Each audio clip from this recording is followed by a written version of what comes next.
Hello बच्चों, good morning.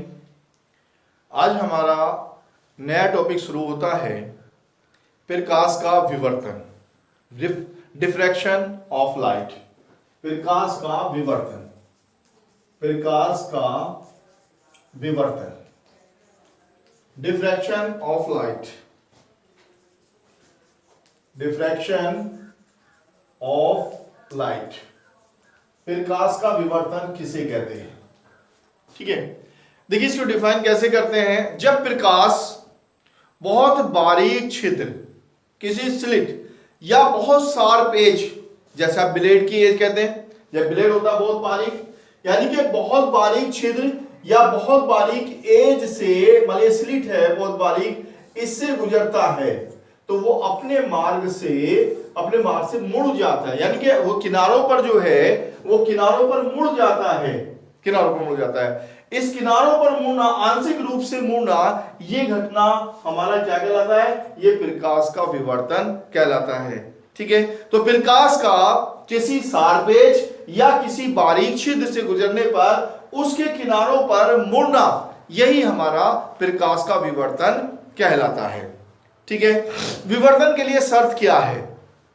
विवर्तन के लिए शर्त यह है कि जो प्रकाश यहां पर आपतित है उसकी तरंगदैर्घ्य और इस छिद्र मान लीजिए अगर छिद्र है, स्लिट है, तो यानी कि इस स्लिट के बीच की दूरी जो है, स्लिट की छिद्र की चौड़ाई जो है, वो प्रकाश की तरंगदैर्घ्य की होनी चाहिए। या हमारा जो वो शार्प एज है, वो शार्प एज की जो मोटाई है वो प्रकाश की तरंगदैर्घ्य के बराबर होनी चाहिए। ये आवश्यक शर्त है इसके लिए। ठीक है, अब ये हमारा विवर्तन जो होता है ये दो प्रकार का होता है। नंबर एक फ्रेनेल विवर्तन कहलाते हैं।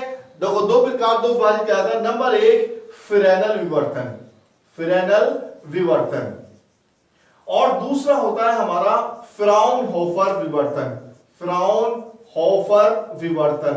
दो तरह का विवर्तन होता है, आपका पहला फ्रेनेल विवर्तन और फ्राउनहोफर विवर्तन।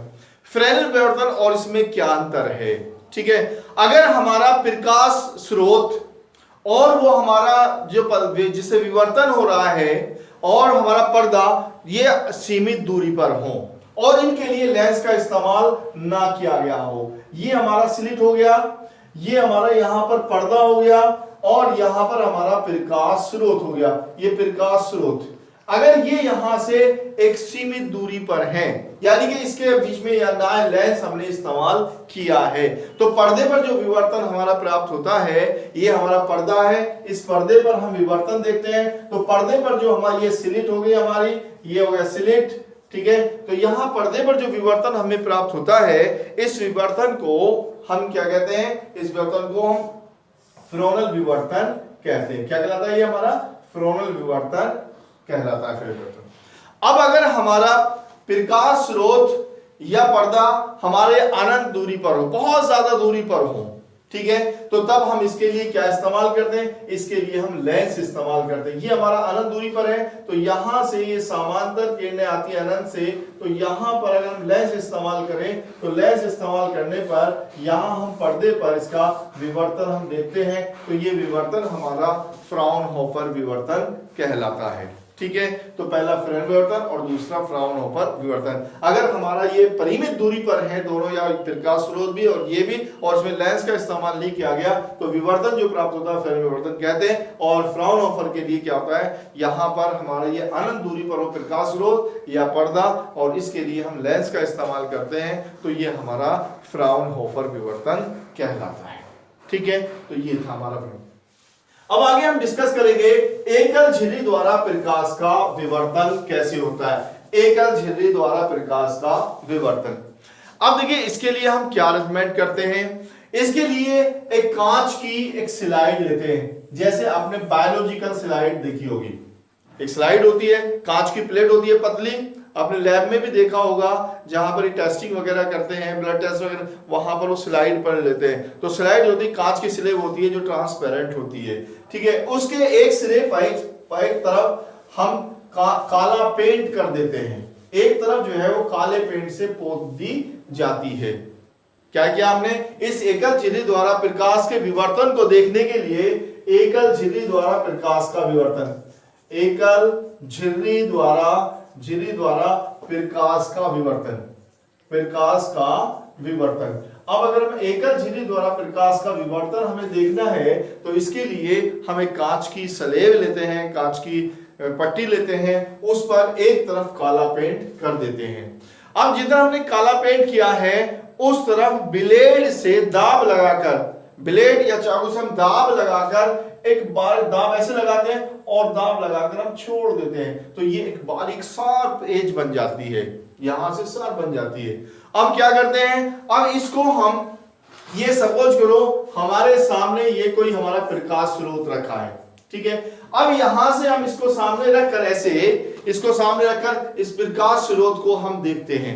तो जब हम प्रकाश स्रोत को देखते हैं तो हमें एक बीच में चमकीली तंतु दिखाई नहीं देता, हमें प्रकाश स्रोत बल्कि हमें बीच में एक पट्टी दिखाई देती है, चमकदार पट्टी दिखाई देती है, ठीक है। तो इसी को हम केंद्रीय उच्चिष्ट कहते हैं। तो हमें एक पट्टी दिखाई देती है और ये हमारा क्या कहलाता है, ये केंद्रीय उच्चिष्ट कहलाता है, ठीक है। तो इस तरह ये हमारा एकल झिल्ली द्वारा प्रकाश का विवर्तन हम देख सकते हैं, ठीक है।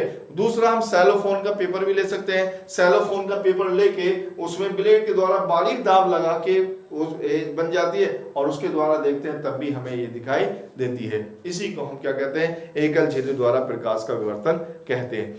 अब इसकी हम ज्यामितीय व्याख्या कैसे करते हैं, देखिए ज्यामितीय व्याख्या,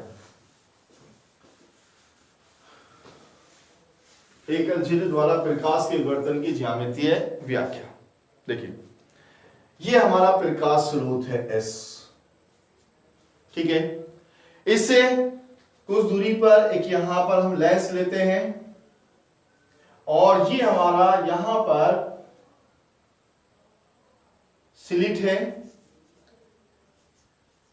स्लिट A और B, ये स्लिट की चौड़ाई हो गई E, स्लिट की चौड़ाई E हो गई हमारी स्लिट की चौड़ाई।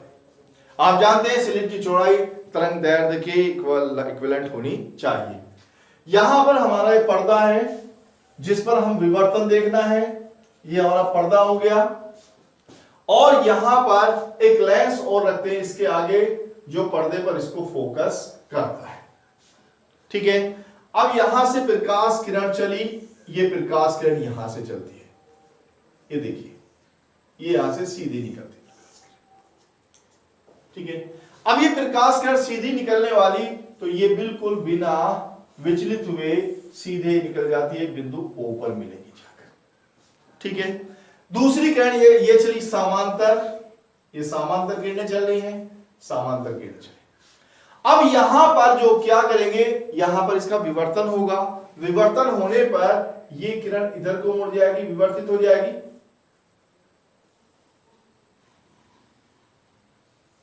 यहां से, और ये एक हमारी सीधी निकलेगी, ये विवर्तित होगी थीटा कोण पर। दूसरी ये किरण हमारी यहां से ऐसे गई और ये यहां से विवर्तित हो गई, विवर्तित हो गई, ठीक है। विवर्तन के बाद में ये वाली किरण यहां से अपवर्तन के बाद ये समांतर आने वाली यहां पर होती है, इनके बीच में बिंदु ऊपर कलांतर 0, पथांतर 0 है, तो यहां पर पथांतर 0 होता है, तो बिंदु ऊपर हमें केंद्रीय फ्रिंज मिलती है, ठीक है। अब दूसरी ये चली किरण यहां बिंदु P पर हम सपोज करो विवर्तन देखते हैं, तो यहां से चलने वाली ये किरण यहां से ये किरण यहां पर पहुंचेगी विवर्तित होकर, और दूसरी किरण जो है यहां से ये चलने वाली ये यहां से ये पहुंचेगी, ठीक है, यहां पर ये पहुंचेगी, ओके, ठीक। यह अब यहां पर हम देख रहे हैं कि ए से चलने वाली तरंग, ये इसका ज्यामितीय स्वरूप हो गया, ये हमारी ए बी होगी स्लिट, ये होगी इसकी चौड़ाई स्लिट की, यहां पर हमने प्रकाश यूज किया, उसकी तरंग दैर्ध्य लैम्डा है, यानी कि लैम्डा जो है वो इसी के लगभग समान होनी चाहिए, ई की हम झिल्ली की जो मोटाई लेते हैं इसके समान लेते हैं, ठीक है। तो यहां से प्रकाश स्रोत ये हमारा लेंस L1 हो गया और ये लेंस हमारा L2 हो गया और वो पर्दा हो गया, और हम P पर इसका व्यतिकरण प्रतिरूप देख रहे हैं, ओके। अब यहां से ये किरण जो हमारी ये थीटा विक्षेपित हो गई, तो ये यहां से इस पर हमने लंब डाल दिया, ये A के, ये एंगल कितना थीटा हो गया, विक्षेपित हो रही जो, ठीक है।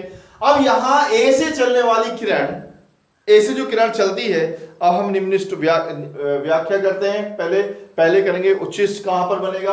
अब देखिए यहां से जो किरण चल रही है ए पर, जो बिना उसके हमारी किरण जो यहां से अवंशित नहीं मुड़ती है, तो वो सीधी जाकर कहां बिंदु ओ पर पहुंचती है, और यहां से जो बिना आंशिक रूप से मुड़े कहां पर ओ पर पहुंचती है। तो इन दोनों बीच पथांतर जो होता है 0 होता है, और 0 पर हमारा केंद्रीय उच्छिष्ट प्राप्त होता है।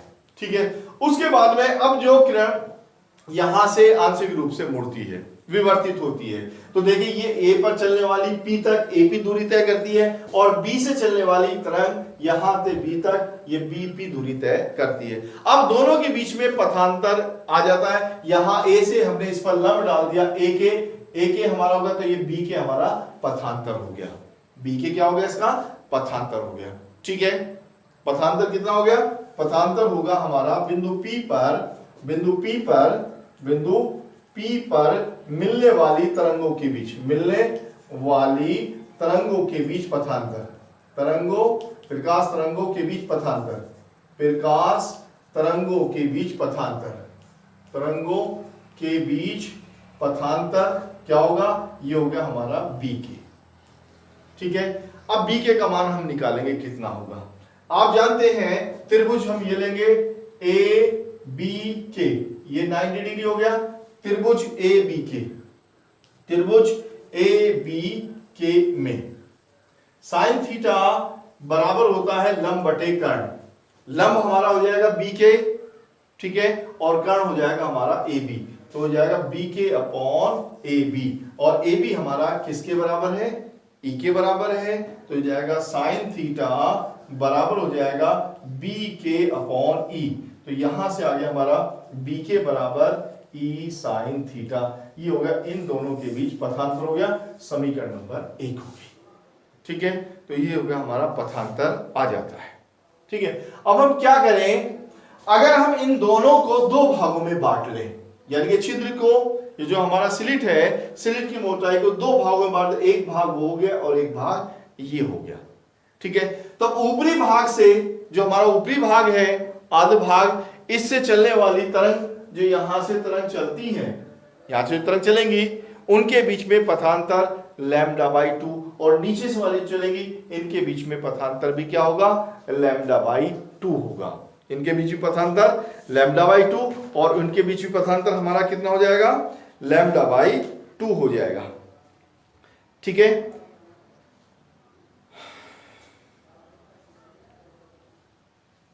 ठीक है, ये हमारा पथांतर हो जाएगा λ/2 हो जाएगा।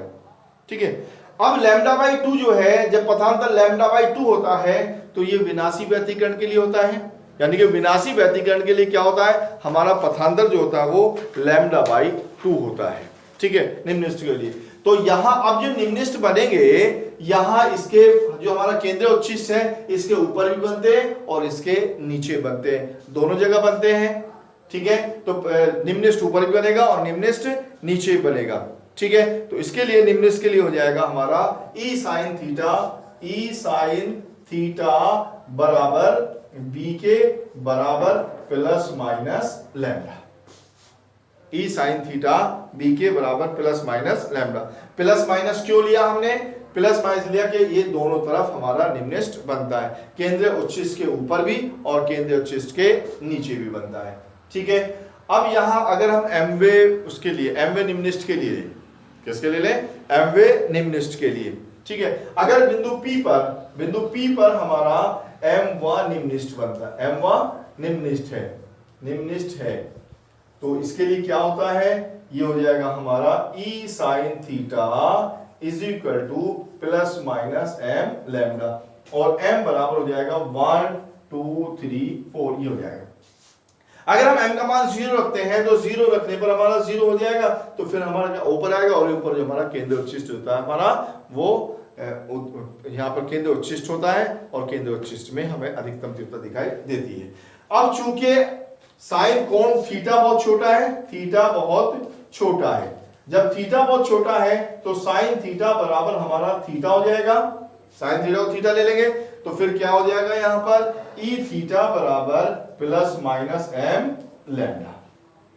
ई थीटा बराबर क्या हो जाएगा, प्लस माइनस लैम्डा। तो थीटा बराबर हो जाएगा plus minus m lambda upon e. ठीक है, plus minus m lambda upon e, ये हो जाएगा।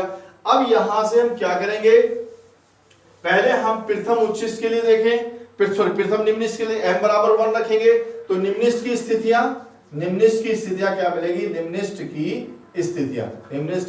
स्थितियां हमें मिलेगी इसमें कैसे, m बराबर हम 1 रख देंगे, m बराबर 2 रख देंगे। तो m बराबर 1 रखेंगे तो ये हो जाएगी हमारी lambda by e plus minus 2 lambda upon e plus minus 3 lambda upon e. ये हो जाएगी हमारी प्रथम, द्वितीय और तृतीय निम्निष्ठ की स्थितियां। प्लस का मतलब इधर और माइनस का मतलब इधर, जितना उधर बनेगा उतना ही इधर, जितना कोणीय विस्थापन ऊपर होगा उतना ही कोणीय विस्थापन नीचे होगा, कोणीय विस्थापन। ठीक है, ये तो होता है उच्चिष्ट के लिए। अब यहां उच्चिष्ट के अतिरिक्त यानी केंद्रीय उच्चिष्ट के अतिरिक्त दोनों और निम्निष्ठ भी होते हैं, जिन्हें हम गौण उच्चिष्ट भी होते हैं। इसके अलावा उन्हें हम गौण उच्चिष्ट कहते हैं। तो ये अधिकतम उच्चिष्ट हमारा ये होता है बिंदुओं पर, इसके अलावा भी दोनों तरफ हमारे उच्चिष्ट होते हैं, जिन्हें हम गौण उच्चिष्ट कहते हैं। अब गौण उच्चिष्ट के लिए आप जानते हैं पथांतर लैम्डा बाई 2 होना चाहिए। क्या होना चाहिए कंडीशन के लिए, लैम्डा बाई 2। तो उसके लिए हमारा b के बराबर हो जाता है पथांतर गौण उच्चिष्ट के लिए। गौण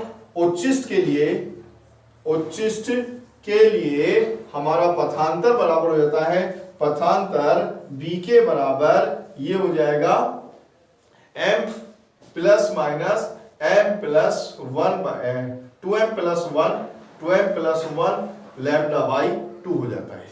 ठीक है, तो यहां से हो जाएगा हमारा e साइन थीटा बराबर plus minus 2m plus 1 lambda by 2। अब साइन थीटा बराबर थीटा हो जाएगा क्योंकि कोण छोटा है, थीटा बहुत छोटा है। तो e theta is equal to plus minus 2m plus 1 lambda by 2। तो हो जाएगा थीटा बराबर plus minus 2m plus 1 into lambda upon 2e। अब यहां पर m का मान क्या होगा, m बराबर हो जाएगा 1 2 3, ये हो जाएगा। ठीक है, अब यहां उच्चिष्ट की स्थितियां देखें, m बराबर आप 1 2 3 4 रख देंगे तो ये गौण उच्चिष्ट की स्थितियां हमें मिल जाएंगी। ठीक है, m बराबर 1 2 3 रख देंगे। तो m बराबर 1 2 3 रखने पर तो उच्चिष्ट की स्थितियां गौण उच्चिष्ट की, थीटा इज इक्वल टू हो जाएगा, m बराबर 1 रखेंगे तो 3/2 plus minus 3/3 lambda upon 2e plus minus 5 lambda upon 2e। तो ये हमारी मिल जाती है गौण उच्चिष्ट की स्थितियां।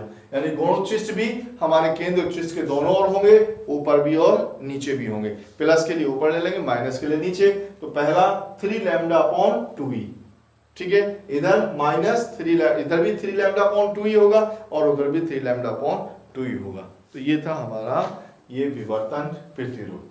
ठीक है, वेरी वेरी इंपॉर्टेंट है, एग्जाम में जरूर आएगा इसमें। ठीक है, okay, thank you very much.